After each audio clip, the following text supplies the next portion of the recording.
Hello.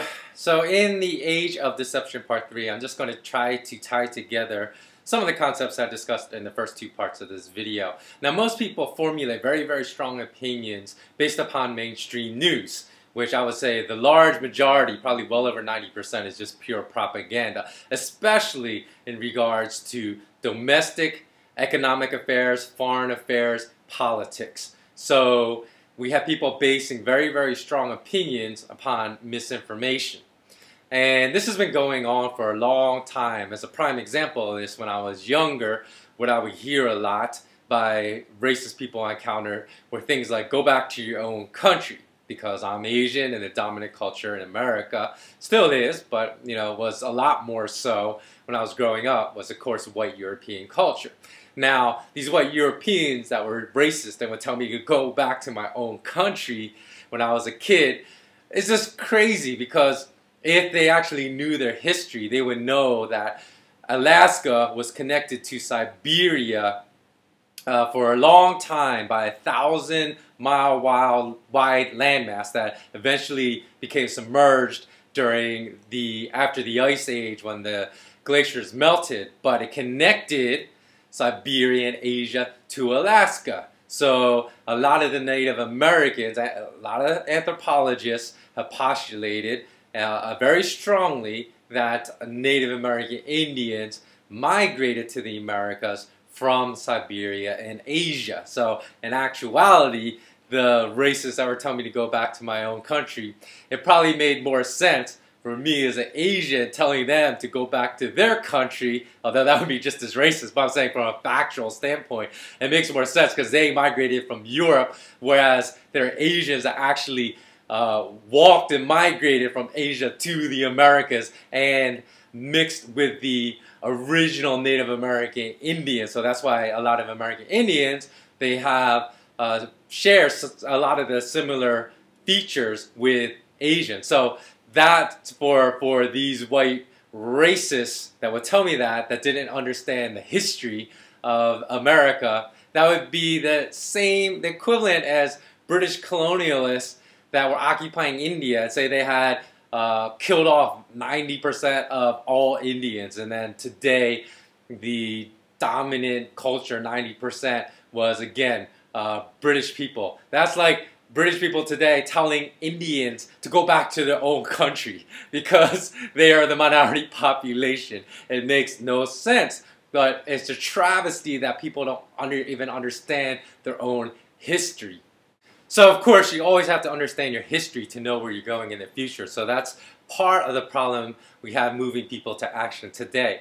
The other part is probably a concept called learned helplessness. Now actually, many years ago when I was in college, I actually was fortunate enough to take a class with Martin Seligman, who was a psychologist that actually invented that term learned helplessness, when he did a series of experiments with rats when he would shock them when, if I recall correctly, what he did was he put food that was in the reach of these rats, but he would shock them before they were able to reach the food. And then when he took the shock stimulus away and the rats were actually able to reach the food, they refused to go beyond that non-existent barrier that no longer existed, because they had learned before if they went beyond a certain point, they got shocked. So they in fact exhibited a symptom which he coined learned helplessness, where you have basically been conditioned to assume helplessness as your major modus operandus. And that is actually what the people in power, the bankers and the politicians, have conditioned people into learned helplessness. Now, I've always said that those people in power have studied psychology profusely, and they understand it very intimately, and they use it against people. And another way they had convert people to learn helplessness is through distraction. So that's why Rome had its bread and circuses. Now we have gladiator games, modern gladiator games, which I say are professional sports, and realities, TV shows that contribute nothing to anyone's personal maturity or growth, like Kim Kardashian reality show, whatever it's called, I don't even know, or The Real Wives of Beverly Hills, and there's other inane reality shows. Those are just meant as distractions to distract people so they become helpless. Now even look at the politicians that always run on this platform of hope and change. So in fact, that was the current US president's platform when he first got elected during his first term, was hope and change you can believe in. Now hope, I say, is a word like potential. It doesn't mean a damn thing until it's fulfilled. So by focusing on hope, which is deliberate, it's a deliberate tactic that politicians employ. It is to keep people helpless, because hope means you aren't doing. Hope means you desire change without actually taking any personal responsibility, without actually doing. Because if you really want to change, you would just do. It's the same thing as Taoist philosophy. And Nike actually co-opted one of the biggest Taoist philosophies in their most successful marketing campaign ever, which was just do it. Because Taoists believe if you always talk about change, if you say, oh, I'm really trying to change, that your intentions are not sincere. Because if they were sincere, you would just do it. So that's why politicians focus on these slogans of hope, because they actually don't want people to do. So what to do to overcome all this? I encourage everyone, turn off the TV for at least 1 week. Read some books about history to know your history, to know about the past and the present and how that affects the future. Go out with your friends. Don't look at Twitter, don't look at Facebook, don't look at WhatsApp, Line. Actually have a meaningful conversation with your friends for an hour that will strengthen the bonds of your friendship. Now, why I'm saying this, why this is all important, because unless you're in like the 0.01% or the 0.1% of the wealthiest people in the world, these coming years, what the bankers and politicians are doing by devaluing currencies is going to affect everyone in a negative way. So all of us need to raise our consciousness as much as possible for 2 reasons. 1, because mental strength is going to be necessary to survive this economic crisis and be okay. Number 2, you need to work on sharpening that mental acuity, not to be fooled by the charlatans that are in power now, that are spreading propaganda, to be able to see through that propaganda, to be able to see truth. A lot of people never work on strengthening their spirit, making their spirit strong, making their mind strong. They just want to, they work on the superficial, like just how their body looks, and that is important too, keeping your body strong. Don't get me wrong, from a physical standpoint, I think everyone should eat for nutrition more than they eat for pleasure, because that will make your body a lot stronger when it's not empty calories, it's nutritional calories. And so that is important, but people tend to discount building and working on the spiritual side, their mental side. And that will be necessary, number 3, to avoid some of the tactics that the banker, politician, military industrial complex are going to use to divide and conquer people, because it's going to be a hard road ahead for a lot of people. In order to keep the people passive and not to revolt, they need to divide and conquer, and they need to make up stuff like Milosevic did in Yugoslavia to get people to slaughter each other. And you can already see that these things are happening. Timothy Geithner, who was the head of the New York Fed for a long time and former U.S. Treasury Secretary, he stated that for a long time that he's trying to blame Chinese. He's always blaming China, saying China's not allowing the UN to strengthen. So that was a problem for all of America's economic ills, which is ridiculous, because the U.S. Federal Reserve, controlled by the Rothschilds, the Warburgs, the JP Morgans, is the biggest currency manipulator in the world. So again, it's trying to deflect blame to someone else. But you notice that those arguments against China have kind of faded into the background in the U.S. because they're probably realizing that the Chinese are not a large enough minority to really divide and conquer the U.S. So now, different tactics are going to be taken. And I guarantee you that if in the first quarter of 2014, as the stock market, U.S. stock market bubble bursts and gold and silver starts spiking much, much higher, that there's going to be some type of distraction created to get people's minds off of seeking out truth. Whether it's a false flag terrorist attack, whether it's entering another war, there's going to be something that's going to happen to try to distract people. So that's why it's so critical to be mentally strong, to see through these things. Like you have the Mayor of London, Boris Johnson, who just stated that the poor are poor in London because they're stupid. So he doesn't address the fact that the bankers are exceptional criminals and they are executing transfers of wealth from the poor to themselves, and that has a large degree to in that their quantitative easing policies have destroyed the job market, have devalue people's savings. That he hasn't discussed that at all as far as the reasons why the poor are struggling. He just says the poor are stupid. So that's why they're making money. I guarantee you, because I told you over a decade ago when I was in banking, there are tons of stupid people in banking that are rich, but they're exceptional criminals. Okay, and then you also had the world's richest woman in the world, Gina Reinhardt, who inherited a lot of her wealth. Actually inherited his family wealth, $30 billion, so she didn't work for a dime. Of course, she took that money and she made more with it, but it's always easy to make money once you have a lot of money. It's a lot easier than starting with a little and getting a fortune, starting with a fortune and growing into a bigger fortune. But she basically said the poor are poor because they're lazy drunks. So you can see that those at the top are trying to divide and conquer and cause hatred. So we have to guard against that. And we can see, again, we have the example of Yugoslavia that fell apart and genocide that happened. So we need to guard against that.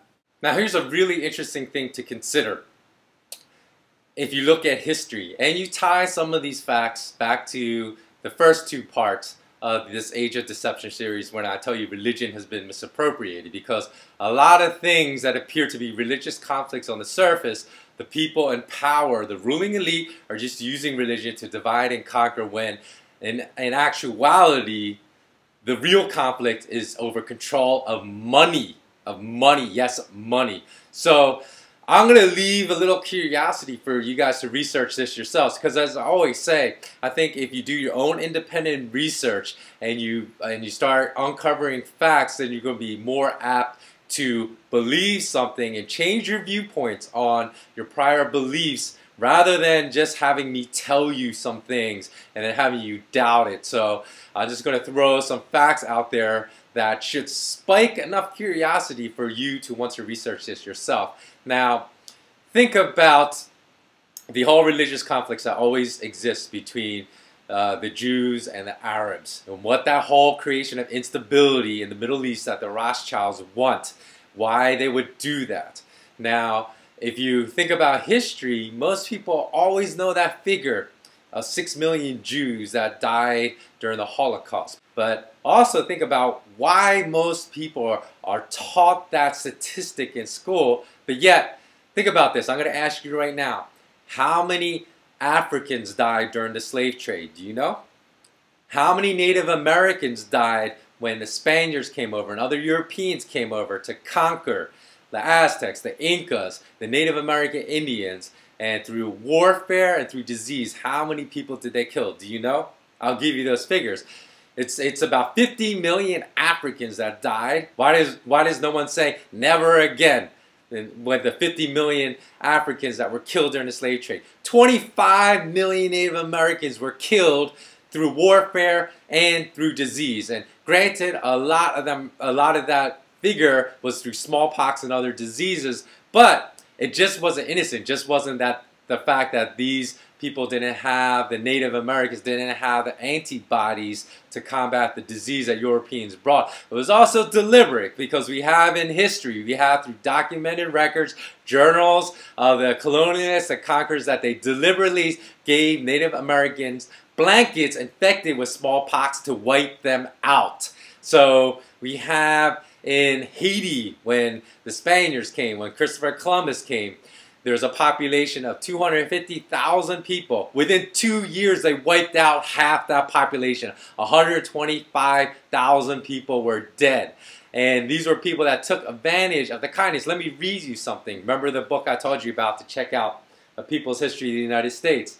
Well, you had this from Columbus's own journal, so that's how we know this.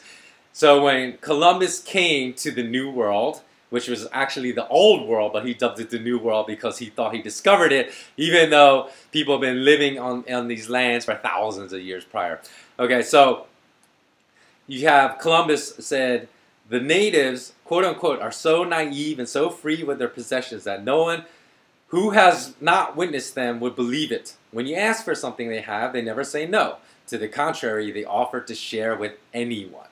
And then in response to their kindness and to their generosity, he also wrote, with 50 men, we could subjugate them all and make them do whatever we want. So we also know from Columbus's journals that he took young girls that were 14, 15 years old and gave them as sex slaves to his men that came with him.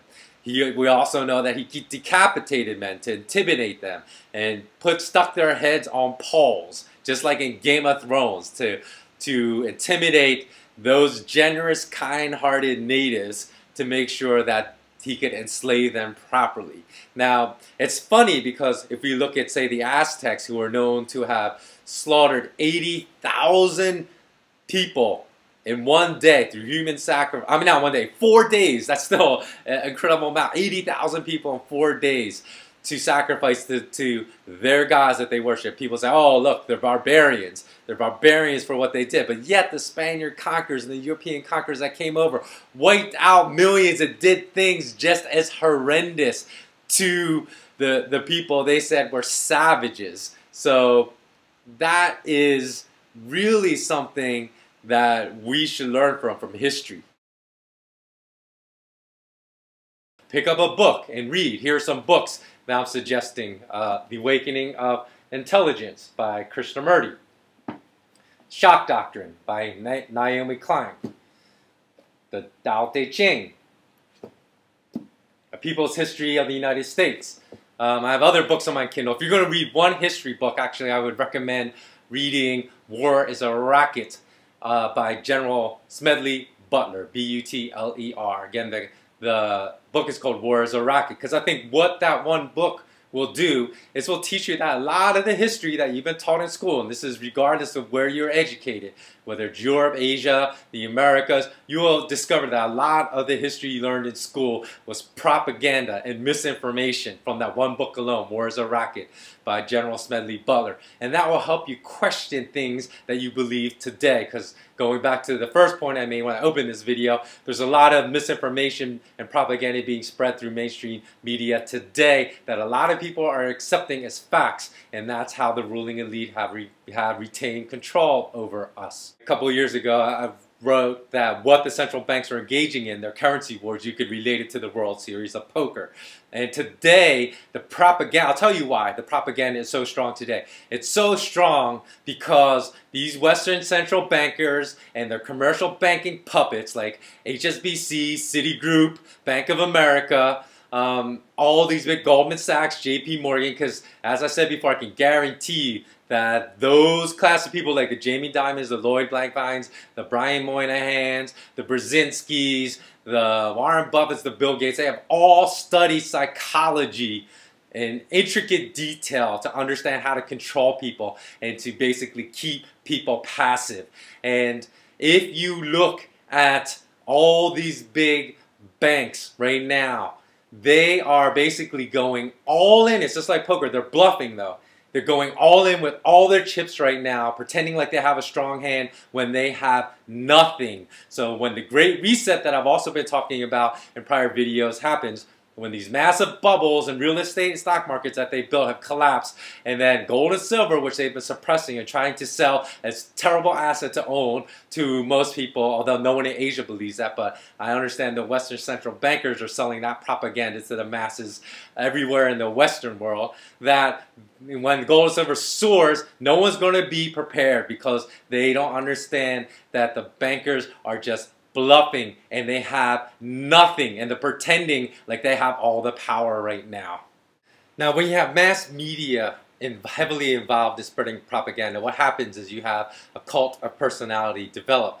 Now, interestingly enough, cult of personalities have been prominent throughout history. For example, in the early 1500s, when I believe his name was Hernando de Cortez, he was a Spanish conqueror, and he came to the shores of Mexico. Now, he confronted millions of Aztecs and only had 600 Spanish soldiers with him, and he was able to wage war and defeat in armed battle at least 240,000 Aztecs. It was believed to be about 240,000 Aztecs, and he eventually ended up killing, I believe, 5 to 6 million Aztecs with only 600 soldiers, although the bulk of those millions were killed with diseases that the Aztecs' immune systems did not have the antibodies to deal with. So, you know, the Europeans came and brought smallpox and were wiped out by that. But still, it's an amazing feat that 600 could defeat 240,000. Now, the reason why that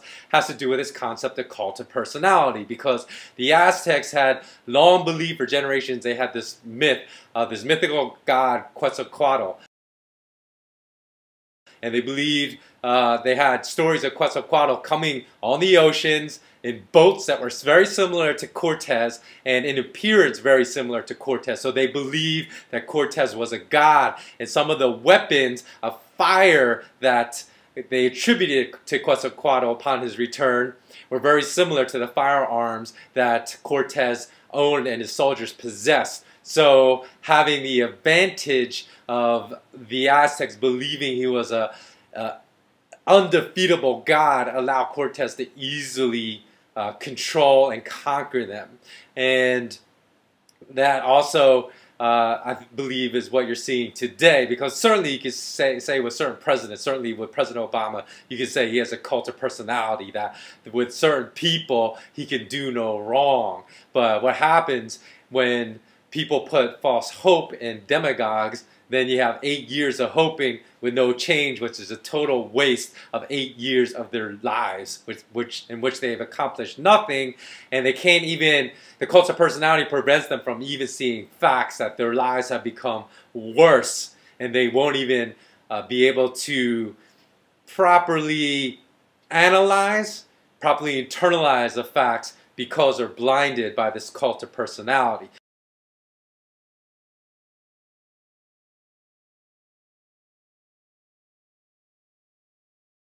So a lot of people then, when they can't cope with the facts, then will resort to things like saying, oh, you're racist if you don't like Obama, even though the same people that criticize Obama are the same people that criticize W. Bush, criticize Bush's father, criticize Clinton for doing the same things that Obama's done. Only Obama's taken it to an exponential degree and been worse in what he's doing with the economy. So, you know, when you look at these things, then people will say, again, people will attack you and will say that, try to discredit you by saying, oh, it's just a conspiracy theory. How can that many people know about these paradigms that you're talking about, but yet keep these true paradigms hidden from the masses of people? And again, it's not that hard, because historically there are examples. If you look at the Manhattan Project, at the peak of the Manhattan Project, which of course was a project to build the world's first atomic bomb, which was used against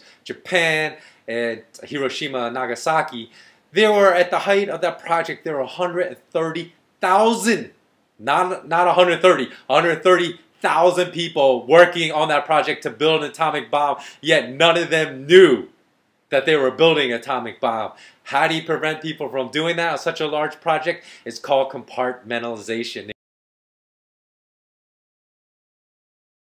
Again, that's why you have a lot of people, good people, because there are probably a lot of good people that worked on the Manhattan Project that didn't know they were building this destructive bomb that would kill millions of people. Otherwise, they would have stopped. That's how banks get away with what they're doing, because banks are basically, like I said before, legalized mafia, legalized criminal entities, and they compartmentalize their criminality, so only a very few people maybe a dozen or a couple dozen people at the very top of the bank understand all the criminal activities they engage in, and the rest of the thousands of employees that work for these huge global conglomerate banks don't understand. It's through compartmentalization. So people have to awaken. They have to study these things. And like I said, always in all my videos, don't believe me, go research these things and you will find them to be true.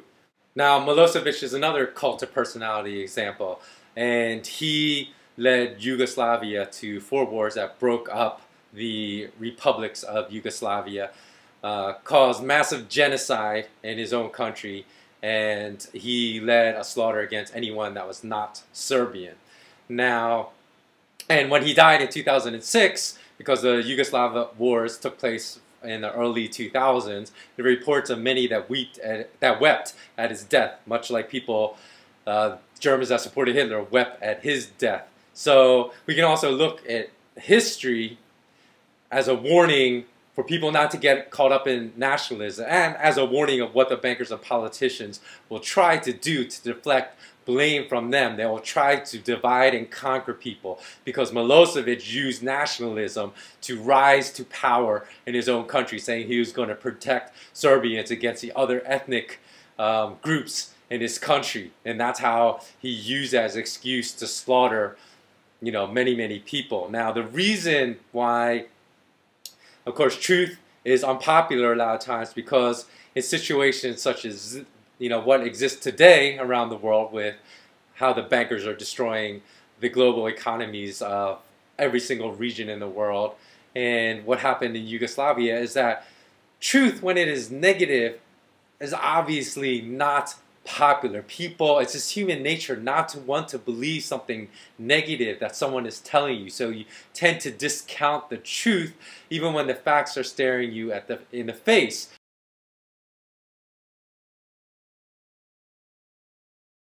So in the case of Yugoslavia, because you have to remember, 1984, the Olympic Games, the Winter Olympic Games, were held in Sarajevo. And even though people are saying, hey, there's signs of economic deterioration everywhere, no matter what the government is saying, and the government is trying to lead people to ethnic conflict, and that Yugoslavians should get out of the country while they can, people ignored those warnings.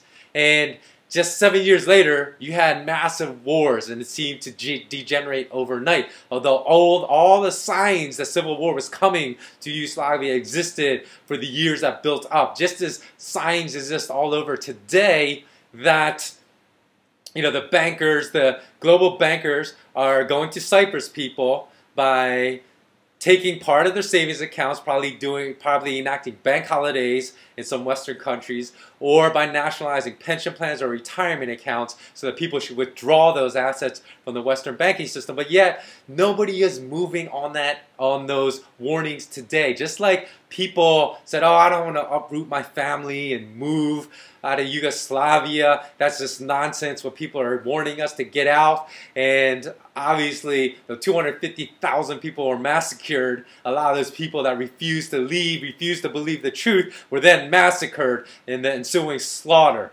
And they couldn't see the truth for what it was because of these cults of personality. Because Milosevic was basically like the Yugoslavian equivalent of Hitler for his own country. He used this ethnic nationalism to try to cleanse other people, when the other minorities that existed, or the other ethnic groups, because actually I think the Serbians, if memory serves me correct, were the minority. So he was, you know, he was trying to say, I'm going to protect the interests of the minority Serbs in Yugoslavia, but he used nationalism as an excuse to slaughter people, and that's exactly what's going on with politicians and bankers today.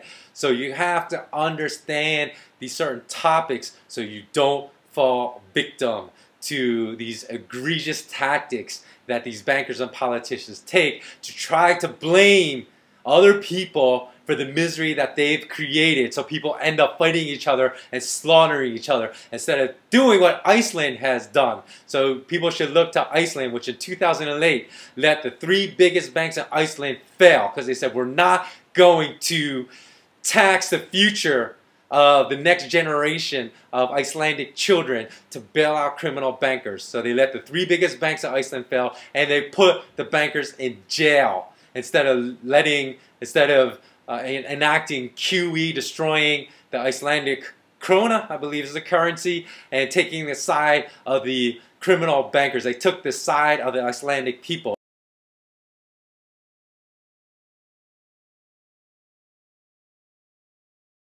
And even though today they're still fighting the bankers, at least they are doing. They're not just passively sitting by as a lot of the Western world is today, just hoping that these cults of personalities who aren't even on their side, they're like the Aztecs with Cortez, basically just giving power to the enemy, loving their enemy, thinking their enemy is a god when the enemy is just laughing at them, when these politicians and bankers are just laughing at how passive these people are, how these people are giving them power to do evil things to them. So that's why people have to wake up and have to spread the word.